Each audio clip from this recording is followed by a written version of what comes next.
Hey everybody, welcome back to another chapter of Old Man Brad. Whether you are new to the show or returning for another episode, thank you so much for giving me a listen. And if you love the show, drop me a review over on your favorite podcast app. I would love to know what you think of the show. So this week, I watched a movie that I didn't want to do alone. I didn't want to just me talk about it. I had to bring in a guest to talk in a violent nature. I want to welcome in my friend, my buddy, my pal, my everything, Gerald from Two Peas on a Podcast. How you doing, Gerald? Bradley, how are you, sir? The Josephine to my Napoleon. How's it going? I don't know how to take that. It's a compliment. It's complimentary. Okay. Are you going to write me some? I'll be looking forward to some letters. I'm going to write you some letters, and yeah. Perfect. We'll see how it turns out. It could be a love that lasts forever, man. Who knows? We've been recording all over the place lately. I was on Old Man Brad about a month ago. Then you and I did it at Appletini last week. And now I'm back, and we're going to be talking about In a Violent Nature. So thanks for having me back, man. Before we move into it, I want to say come out to the Esquire Theater for Frightful Fridays. On the third Friday of the month, I host a horror screening. And the screening for June is going to be the Italian film Paganini Horror. Just come out June 21st at 10 p.m., bring all your friends, and let's watch a movie together. Before we kind of really move into things, was this a movie that you were anticipating coming out? Like, when I first saw the trailer, I was like, oh my gosh, this jumped to the top of my list right away, or towards the top. Big time, because, I mean, as a horror fan, and I'm sure you probably suffer from this as well, is like, what can you do to make it different? Yeah. The tropes, while some people hate them and are kind of tired of them, other people love them, but at the same time, it's like a slasher movie is a slasher movie. The formula is pretty generic, and it's just like maybe the killer's a little more interesting, or the kills themselves might bring something new to the table, but generally speaking, they follow the same beat. So it's like, what can you do to kind of mix that up? And I think that's what they did here. I was really, really excited from the trailer and from a lot of the reactions I saw to it when it came out of, I can't remember if it was TIFF or what film festival it premiered at. This one was one that I was like, oh, wow, they're going to do Friday the 13th, but it's going to be from a different perspective. Yeah. And I was really excited to see it. And after having seen it, I do have some problems with it, but overall, it did not disappoint. I thought it was a really unique, fresh vision on the generic slasher formula. I'm right there with you. Like, as soon as I saw a trailer, I was like, ooh, interesting. Why? I'm surprised that really no one has kind of done it this way yet. And I mean, we'll talk about it when we dig into the film itself, but it has some tropes and some originality. It's kind of a mixed bag, but we'll get into that. Let's just do it. Let's just move into In a Violent Nature.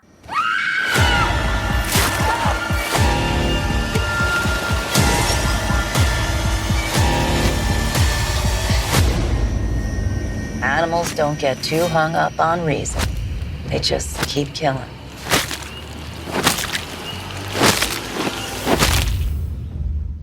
When a locket is removed from a collapsed fire tower in the woods that entombs the rotting corpse of Johnny, a vengeful spirit spurred on by a horrific 60-year-old crime, his body is resurrected and becomes hellbent on retrieving it. Directed and written by Chris Nash. And you know what I found out about Chris Nash, Gerald? He was an effects supervisor on Psycho Goreman. Oh, wow. Well, I know that speaks to you then. I didn't know that either. I didn't either until I was looking some things up. So I know you kind of played a few cards there at the beginning. Without spoilers, we'll dig into spoilers. We're going to spoil this movie because there are some kills that I just need to talk about. I know you want to talk about them. Overall, what did you think of In a Violent Nature? Okay, so no spoilers. Just no spoilers yet. To stay away from what I loathed about this movie, because there was some things about this movie that I hated, but I won't mention those right now because they are spoilery. But okay. Overall, the majority of this film really spoke to me. I mean, we already talked about the unique approach to the slasher formula, which is what this is. What I think a lot of people would see as a slow burn. It's a slow movie. It's literally, I would say 85, if not more percent of the movie is following our killer Johnny, the like you're antagonist. following Jason Voorhees just in a slow walk. Right. So if you kind of, and I didn't really, I don't know why the trailer never made me really have this thought until the movie was kind of playing out for me, but kind of think like, the Friday the 13th films, but where's Jason? Because, the movies follow the victims, yes, right? The stupid teenagers that are having sex when they're not supposed to, doing drugs around the campfire. Pops up out of the dark here and there. Yeah, and he comes up out of the shadows and has a cool kill. But this movie does that, but you're with him the whole time while he's kind of like slowly walking through the woods and slowly watching these teenagers from afar and kind of plotting how he's going to kill them. And like, this character doesn't talk. He doesn't have any dialogue. So you're literally just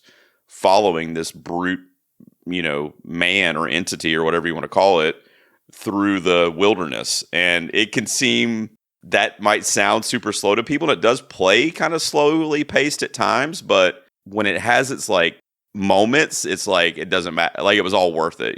There's a lot of possibly all-time kills from the slasher genre in this movie. And aside from the one giant issue I have that brought the film down for me, which we'll get into with spoilers. And I know exactly what that is. Yeah, I thought it was a great entry into the horror genre, and I think that we're probably going to see a lot more of this style going forward, I would imagine. And it's one of those that, there's been talk for years and years and years of it's mostly rights battles and stuff like that. Are we ever going to get another Friday the 13th? And I feel like this movie is the closest thing you're going to get to that right now, because it feels, this killer Johnny feels like Jason. I mean, he almost looks like him. He it's like you're following Jason around. Some of the kills are 100% inspired by Friday the 13th. It almost felt like we were playing a video game as you're walking around behind him. Like, I should have a controller in my hand as I'm directing where he's going. And it was unique. Yeah, I mean, and we'll get into kills, and I think I have the same issues that you do with the film. It checked pretty much all the boxes that I would want from, a slasher horror movie for sure. And for this to be really the first of its kind with that, like, video game POV, which I also was thinking about as I was watching it, almost like a first person shooter kind of thing, where you're trying to find a weapon and kill people. Yeah. With it being the first of its kind and having some shortcomings, which in my opinion, there are some shortcomings, I think this concept can only get better if the right director is doing it. If it has, like we're talking about some of the kills in this movie, if it has newly inventive kills, I mean, the horror fans are going to eat this stuff up. This one is just like, I liked it. And if you want to shift over to spoilers, I mean, when this movie... Let's just do that. From henceforth, we're going to get into spoilers. We're going to talk the kills. We're going to talk things we don't like, especially, I think it's more towards the end of what you're talking about, and from going forward. So if you haven't seen it and don't want to know, go watch the movie and come back. When this movie commits to the bit, I loved it. I mean, when it was that first person following Johnny around, I was 100% transfixed. I was intrigued. I wanted to know, kind of what was going on in his mind and when he was going to kind of pounce on his victims. Yeah. And then, of course, when he does, we get some just memorable shit going down. And it kind of slowly ramps up. Yeah, but when it breaks away from that, I hated it. Like, there's one scene around the campfire with all of them talking about the lore and the legend, and he's not in that scene. It's just them kind of showing different characters around the campfire. The acting wasn't very good amongst those actors, and it was just kind of like, I was like, where's Johnny? Like, let's get back to But you kind of have to, because they want to tell a story and they want to give some background of this Johnny and what he's doing. Yeah, I mean, I get it. It was exposition. We kind of have to do some of that. Otherwise, it's just a silent film of walking around killing people. Which there were pieces, like, there is absolutely zero score to this movie. The only music you hear is like music at the campfire, the party that they're having at a cabin, in the car, radios in the background, cars, like zero score. Which at first I was like, this is interesting. Do I like this? Do I not? But then I was like, you know what? I do, because we're following this killer. Why would we need a score? They're trying to make it as immersive as possible. which Yeah. I was like, that first scene when he walks up to, I think it's like almost like the farmhouse with the guy in the background doing something. And he walks into that house and they stop and do the little backstory in the mirror of Johnny and his mom's necklace. And he sees the necklace and the guy comes in. And that first kill is completely off screen. I love the transition where you see his hand going towards the guy's head. And then it cuts to a bloody hand, like reaching for that necklace. Like, and then after that, like, whew. Yeah, that was the only kill it really held back on. Yeah. But I think that was to like kind of lull the audience a little bit too, because it's not, I mean, they're not shy in any way. No, not at all. When it comes to committing to the bit with this movie, that's when it works for me. And when it breaks away from Johnny's perspective, I just found myself going, why did you do that? The one really big one, which I think you and I texted about, was at the end. The ending. With the old lady in the truck driving our final girl. I mean, that whole thing was just so stupid. I know you probably want to get there when you talk about the ending, but it drug for too long. Oh my God, so long. It only needed to be maybe a couple minute piece. It didn't need to be, I think it was like 10, 15 minutes, or at least it felt like it was long. It felt like forever. But another thing that's really cool about this movie is that the tropes with like the teenagers and the promiscuous girls and all that stuff, like all that stuff still exists, but you're seeing it, you're like witnessing it from afar. You're seeing it from his perspective. As he's stalking them, like when the two girls are making out in the lake. At the lake. And he just walks into the lake and it just holds on her swimming, and you just wait. You wait and wait and wait, and then all of a sudden she just disappears. And you're just and he walks out the other side. Yeah, so good, man. Do you want to talk about some of your favorite kills? I mean, for the most part, all of them were. Like the first kill that we actually get to see on screen was taken out of a Friday the 13th movie, where he wrapped the chain around the guy's head and pulled him against a tree and basically ripped his head in half. What I loved after that is, this is kind of what made it even feel more video game-esque to me, is that he starts dragging that body around. He's just holding the bottom jaw, dragging the body, and then he goes to like this, I guess it would be like the firehouse museum-esque type place of this area. Right. And just takes the body and throws it against the glass thing, so you get the axe and everything else out. Mm-hmm. It's like, yeah. I was like, this is creative. That you're like, I don't know. I was waiting for as he's dragging the body, for him to like slam it against a tree, almost Jason style. But I'm glad he didn't. I'm glad he drug it and had purposeful things for it, and then it really ramped up after that. Speaking of the girls, yeah, I mean he was on a roll after that for sure. He was on a mission. After the one girl gets sucked into the water and killed, the other girl is doing yoga out on the edge of like I guess it's a quarry, I guess it would be, and he walks up behind her, and this probably might be in my top 5 kills of all time, because I rewatched it again today, and holy shit, Gerald, when I watched this for the first time, I think I was yelling at the TV going, no fucking way, holy crap, because he punches through her body, which is fine, and you see his hand go through the other side, and he's got this hook on a chain, and she turns around with it hanging, and you're like, oh, okay, that's a bloody kill. Cool.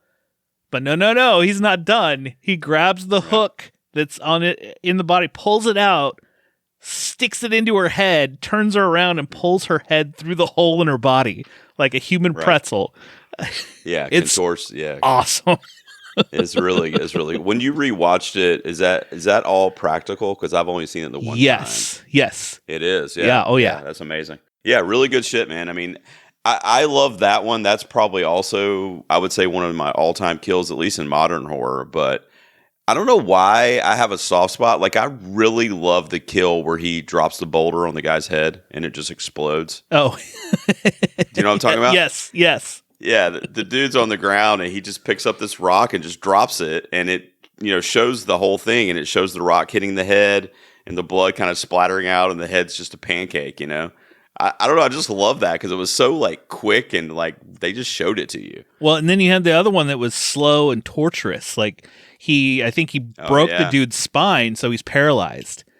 And then he drags him to a wood splitter machine. Yep. And this dude can't move, and you're sitting on this guy just laying there. He's awake.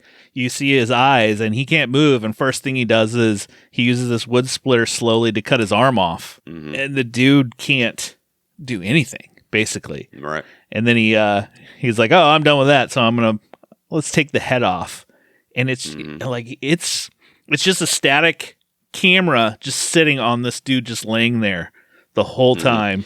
And you're just like, oh my gosh. Yeah, it's very methodical, like you said, very like torture, basically. Yes. Not killing the dude, torturing the dude. Yeah. So you get different types of kills from Johnny throughout the movie too. I mean, obviously the pretzel one is like the most unique and inventive, and I think that'll be the one that gets most talked about for sure. Oh yeah, without a doubt. And I think it should. I mean, especially learning that it's largely practical. I mean, that's super impressive. I mean, yeah, anything that had to do with Johnny in this movie, top tier. I mean, The only problems I have with the movie are when he's basically not on camera, because I think that it was obvious what they were trying to do once it kind of gets going. And then when they go away from that, it's just kind of jarring. It just kind of feels like a different, I don't want to say a different movie, but it feels like a different type of filmmaking when we're not doing the POV thing. You know what I mean? It feels like a weird. I think because that whole time before, I mean, you're slowly just following. And then it goes to people just, sitting around the camp or people in the cabin as you're, trying to get story to have some dialogue so people don't. I don't know. I guess they don't want to bore people. And I've seen a lot of people say that it is boring, different reactions and stuff. I can see that. Yeah. Yeah, I can see why people would think that. I think the horror community will, for the most part, will probably really enjoy this movie because it's going to seem really familiar, but it's not going to be anything they've ever experienced before, which is going to be weird. One of my favorite scenes that isn't a kill or anything else is when they throw the keys out in the forest and he picks them up and goes and sits down and basically kind of showing he still has that child mentality in his brain, that there's a little toy car attached to the keys and he sits down and we get to see his full face. The only time we see his full face, and he sits and he's just playing with the car. I actually love that they kind of put you into hey, he's still childlike. He's just lumbering around. He's a child. Yeah, I thought that was touching too. I mean, he was in that scene, so I liked it. And then we get to the ending. What a bummer. I mean, it really brought this movie down for me. The last 10 to 15 minutes was just like so stupid. Well, and I kept waiting. We have our final girl, and she has the necklace that he's been on a rampage trying to find, and so she decides to leave it for him and run away. Right? She leaves it on like a gas can or whatever, and runs through the woods. Ends up coming across this old woman driving a truck on one of the back roads, and hitches a ride with the old lady. And she's like, "I'm going to take you to the hospital. Get in." So from that moment, I'm not even kidding, Brad, at least a 10-minute car ride with this lady. At least. Without any real payoff. No. It's them, having basically kind of small talk, honestly. And the girl is, you could see that she's freaking out. There's the anxiety. She keeps looking into the forest. They keep showing shots, especially when she pulls off the side of the road because she's been cut in the leg. So she wants to try to make sure she doesn't bleed out. And there's shots just in the forest, and she's just waiting for him to like come out. And you wait, you're like, okay, something's going to happen. It's going to be like she's related to Johnny in some way, and she's taking him back or her back. And no, you'd get zero payoff. It's just a lot of talkie. It was a cool, because that's Lauren Marie Taylor, which was from Friday the 13th Part 2. She played Vicky. And Friday the 13th Part 2 is infamously when Jason has the sack bag on his head or whatever before he gets the hockey mask that we know so well today. And this killer kind of looks like that version of Jason. Yeah, he's wearing like an old fireman mask that almost looks like a sack. Especially like from behind, which Oh, you get yeah. a lot of shots from behind. But that's Vicky from Friday the 13th Part 2, obviously much older, and she's playing this lady driving the truck in here. So I like the kind of like homage kind of callback, but it didn't need to be that long. And like you said, we don't get any substance to what we had been watching. So it starts out where it does have that tension. Like, Yes. is this going to be Johnny's mom? Is this lady kidnapping the girl so that he can finish? I mean, like, that tension was there, that there's something off about it. Which I liked. I liked that. I did too. But the longer it went on, I just got bored. I was at that point, I was like, I've already gone over all the different things that this could be in my head. So whatever it ends up being, I'm not going to be surprised. And then you get took nothing. Too long to give you're right. You took too long to give your twist or whatever, because everybody's sitting there trying to figure out what it is, and that's a long time to contemplate it because you don't have any dialogue between these characters that's adding anything to the story. So you're not really paying attention to what they're even saying to each other. So then the truck stops. The old lady comes around to check her injuries, and the girl keeps saying, we got to go. Yeah. She keeps looking back in the woods. She's afraid he's going to pop out. And by the way, mind you, they've driven probably 10 miles at least. Point. So I don't know how he would have jumped out from that. I mean, it was at that moment I was kind of like, I think this is how this movie's going to end, which is really sucks. And it did. Like, yeah, we see that he got the necklace. Yeah, or whatever, we cut to where she left the necklace, and it slowly pans down, and the necklace is gone. That's all you get. Talk about sucking the life out of like the high that the movie audience would be. I mean, me at least as a horror fan was on such a high because we had all these amazing kills, and like she was getting chased through the woods and all this shit, and then like you get this 10-minute weird like truck scene that goes nowhere, and the movie ends. I was joking to you that I thought you didn't even have to have that truck scene. You could have the young lady get to the road, and you could have her turn around and like hear footsteps or hear something in the woods and turn around to kind of like investigate, like she thinks she hears something. And then you could show the gas can with no necklace, and that could be the end of it. Yeah. They could have cut the scene.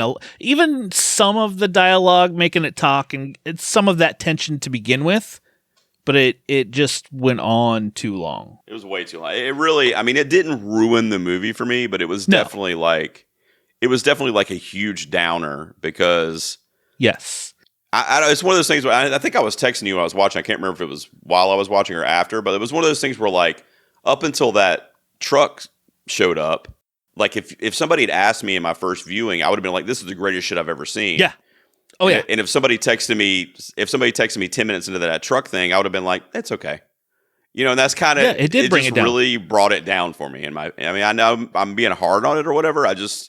They could have easily cut 75% of that dialogue between those characters. It's like the opposite thing of, you get a film that kind of just lulls along and it gives you this huge ending, and it's the last thing you think of when you think of the movie, and you're like, oh my God, this movie was amazing.